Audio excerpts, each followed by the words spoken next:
পারস্য সাম্রাজ্যের ইতিহাসের আজকের পর্বে আপনাদের স্বাগতম।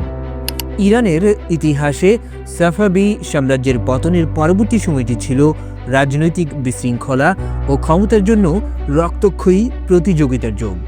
1722 সালে আফগান হোতাকি গোত্রের নেতা মাহমুদ হুতাক সাফাভিদের রাজধানী ইস্পাহান দখল করে নিলে প্রায় 220 বছরের সাফাভি শাসনের অবসান ঘটে। এই বিশৃঙ্খল সময়েই আবির্ভূত হন এক সামরিক প্রতিভা নাদির শাহ আফশার, যিনি আফশার গোত্রভুক্ত ছিলেন। তিনি পারস্যকে একত্রিত করে 1736 সালে নিজেকে শাহ ঘোষণা করেন এবং আফশার রাজবংশ প্রতিষ্ঠা করেন। তার শাসনামলে ইরান সাময়িকভাবে স্থিতিশীলতা ফিরে পায়। নাদির শাহ ভারত অভিযানে গিয়ে 1739 সালে মোগল সাম্রাজ্যের রাজধানী দিল্লি লুট করেন এবং বিখ্যাত কোহিনূর হীরা ও ময়ূর সিংহাসন পারস্যে নিয়ে আসেন। তবে তার সামরিক স্বৈরতন্ত্র ও উচ্চ কর আরোপের ফলে জনগণের মধ্যে অসন্তোষ জন্ম নেয় এবং 1747 সালে তিনি তার সেনাবাহিনীর সদস্যদের হাতে নিহত হন। নাদির শাহের মৃত্যুর পর পারস্যে আবার বিশৃঙ্খলা শুরু হয়। তার উত্তরসূরিরা আফশার রাজবংশকে স্থায়ীভাবে ক্ষমতায় টিকিয়ে রাখতে পারেনি। এরপর সংক্ষিপ্ত সময়ের জন্য জাঞ্জ রাজবংশ এবং এরপর জাঞ্জ রাজবংশ পারস্যের কিছু অংশের নিয়ন্ত্রণ প্রতিষ্ঠা করে। 1751 সালে করিম খান জান্দ সিরাজকে রাজধানী করে শান্তিপূর্ণ শাসন শুরু করেন এবং নিজেকে শাহ না বলে ওয়াকিল ই রায়া বা প্রজাদের প্রতিনিধি হিসেবে পরিচয় দেন। করিম খানের শাসন ছিল তুলনামূলকভাবে ন্যায়ভিত্তিক ও কল্যাণমুখী, তবে তার মৃত্যুর পর জান্দ রাজবংশ দ্রুত দুর্বল হয়ে পড়ে। 19 শতকের সূচনা লগ্নে পারস্যে ক্ষমতায় আসে কাজার রাজবংশ। 1796 সালে আগা মুহাম্মদ খান কাজার নিজেকে শাহ ঘোষণা করে কাজার রাজবংশের সূচনা করেন। তার শাসন ছিল নিষ্ঠুর ও দমনমূলক। তিনি একদিকে শাসনের কেন্দ্রীয়তা বজায় রাখার চেষ্টা করেন, অন্যদিকে পারস্যের ঐতিহ্য পুনরুদ্ধারেও মনোযোগ দেন। তার উত্তরসূরিরা ফতে আলী শাহ, নাসির আল দিন শাহ প্রমুখ ইরানকে আধুনিক রাষ্ট্রে রূপান্তরের কিছু প্রচেষ্টা নিলেও তারা ইউরোপীয় শক্তিগুলোর, বিশেষত ব্রিটেন ও রাশিয়ার রাজনৈতিক ও অর্থনৈতিক চাপ মোকাবেলায় ব্যর্থ হন। 19 শতকের শুরুতে রুশ পারস্য যুদ্ধের ফলে ইরান তার ককেশীয় ভূখণ্ড, আজকের জর্জিয়া, আজারবাইজান ও আর্মেনিয়ার অংশ হারায়। 1813 সালের গুলিস্তান চুক্তি এবং 1828 সালের তুর্ক মানচাই চুক্তি ইরানের জন্য ছিল মারাত্মক অপমানজনক এবং ইরান তার বিস্তীর্ণ ভূমি হারায়।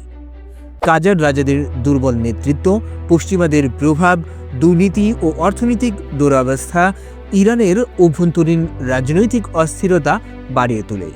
এই প্রেক্ষাপটে 1905 সালে শুরু হয় পারস্যের সাংবিধানিক বিপ্লব। এটি ছিল একটি ঐতিহাসিক আন্দোলন যার লক্ষ্য ছিল রাজশক্তির সীমাবদ্ধতা, একটি জাতীয় সংসদ প্রতিষ্ঠা এবং আধুনিক সাংবিধানিক রাষ্ট্র গঠন। 1906 সালে ইরানের প্রথম মজলিস বা সংসদ গঠিত হয়। যদিও সাংবিধানিক আন্দোলন কিছু অর্জন করে তা দীর্ঘস্থায়ী হয়নি। রাজতন্ত্র ও পুতুল শাসন আবার ফিরে আসে। এই সময়েই এক নতুন শক্তিশালী ব্যক্তিত্ব হিসেবে আবির্ভূত হন রেজা খান, যিনি ছিলেন ইরানের কসাক ব্রিগেডের একজন সামরিক অফিসার। তিনি 1921 সালে ব্রিটিশ সমর্থনে এক অভ্যুত্থান ঘটিয়ে ক্ষমতার কেন্দ্রে আসেন। পরবর্তীতে তিনি নিজেকে রেজা শাহ পাহলভি ঘোষণা করেন এবং 1925 সালে শেষ কাজার শাসক আহমদ শাহকে অপসারণ করে পাহলভি রাজবংশের সূচনা করেন। এবার আমরা ইরানের ইতিহাসের এক গুরুত্বপূর্ণ ও নাটকীয় অধ্যায়ে প্রবেশ করব। রেজা শাহ পাহলভির লক্ষ্য ছিল ইরানকে একটি আধুনিক, কেন্দ্রীভূত এবং জাতীয়তাবাদী রাষ্ট্রে রূপান্তর করা।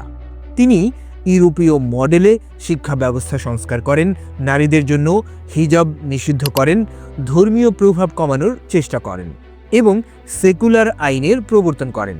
পাশাপাশি শুরু করেন এক বিশাল রেল লাইন প্রকল্প, প্রশাসনিক পুনর্গঠন এবং ব্যাপক শিল্প উন্নয়ন। তবে তার আধুনিকীকরণ ছিল অনেকাংশে একনায়কতান্ত্রিক। তার সময়ে মত প্রকাশ, রাজনীতি ও সংবাদ মাধ্যম ছিল কড়া নিয়ন্ত্রণের মধ্যে। রেজা শাহ দ্বিতীয় বিশ্বযুদ্ধের সময় নাৎসি জার্মানির প্রতি সহানুভূতিশীল মনোভাব দেখালে ব্রিটেন ও সোভিয়েত ইউনিয়ন 1941 সালে ইরানের সামরিক হস্তক্ষেপ করে এবং তাকে সিংহাসন ত্যাগ করতে বাধ্য করে।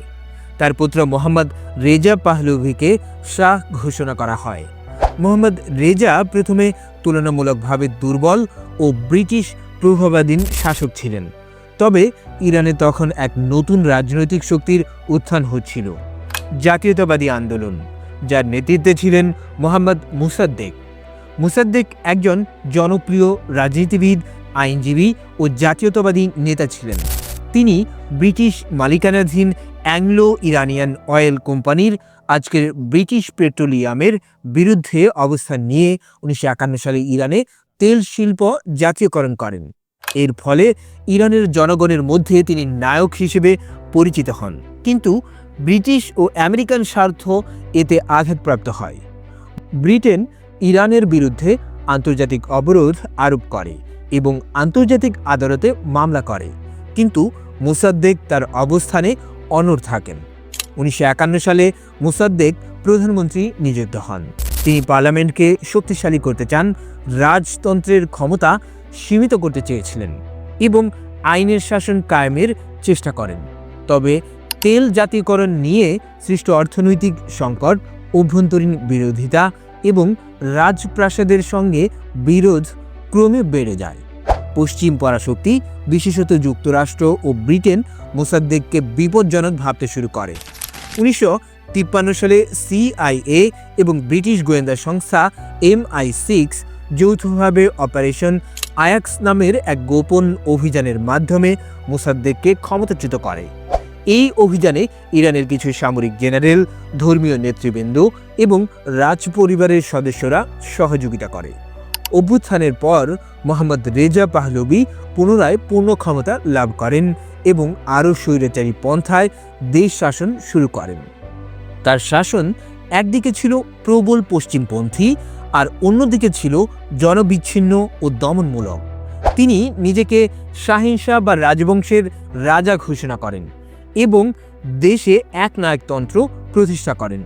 রাজনৈতিক বিরোধিতার দমন, মত প্রকাশের স্বাধীনতার অবসান এবং ভয়ঙ্কর গোপন পুলিশ বাহিনী সাবাক এর মাধ্যমে সাধারণ জনগণের উপর নজরদারি তার শাসনের প্রধান বৈশিষ্ট্য হয়ে দাঁড়ায়। শাহ আমেরিকা ও পশ্চিমা বিশ্বকে তেলের মাধ্যমে সমর্থন দেওয়ার বিনিময়ে বিপুল সামরিক ও অর্থনৈতিক সহায়তা লাভ করেন।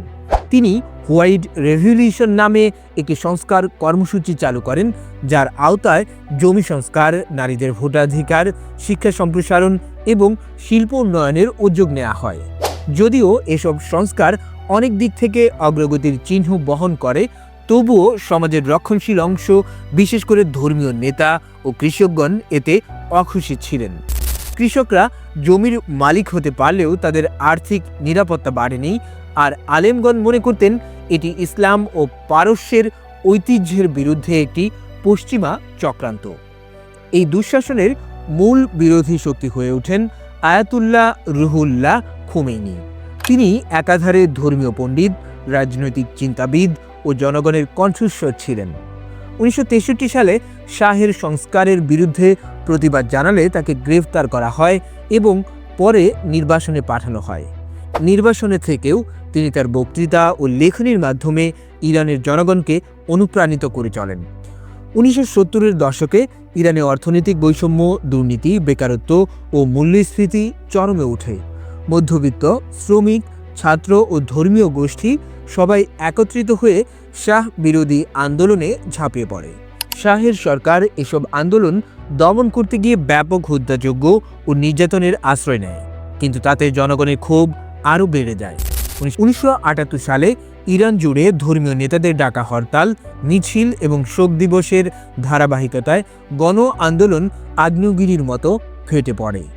1979 সালের জানুয়ারিতে পরিস্থিতি এতটাই নিয়ন্ত্রণের বাইরে চলে যায় যে শাহ পরিবার সহ দেশ ত্যাগ করেন। 1 ফেব্রুয়ারি 1979 সালে আয়াতুল্লাহ খোমেনি প্যারিস থেকে ইরানে ফিরে আসেন, আর জনগণ তাকে নায়ক হিসেবে বরণ করে। 11 ফেব্রুয়ারি 1979 সালে শাহের অনুগত সামরিক বাহিনীও বিদ্রোহ করে এবং বিপ্লবীরা ক্ষমতা দখল করে। পরবর্তীতে গণভোটের মাধ্যমে ইরানকে ইসলামী প্রজাতন্ত্র ঘোষণা করা হয়। এটি ছিল ইতিহাসে প্রথমবারের মতো একটি ধর্মীয় নেতৃত্বাধীন আধুনিক রাষ্ট্রের জন্ম, যেখানে শাসন ব্যবস্থার ভিত্তি ছিল বেলায়েতি ফকিহা, অর্থাৎ ইসলামী ফকিহ বা ধর্মীয় বিশেষজ্ঞের নেতৃত্ব। খোমেনি রাষ্ট্রপ্রধান হন এবং এভাবেই ইরানে 2500 বছরের রাজতন্ত্রের অবসান ঘটে। শেষ হয় পারস্যের রাজতন্ত্রের।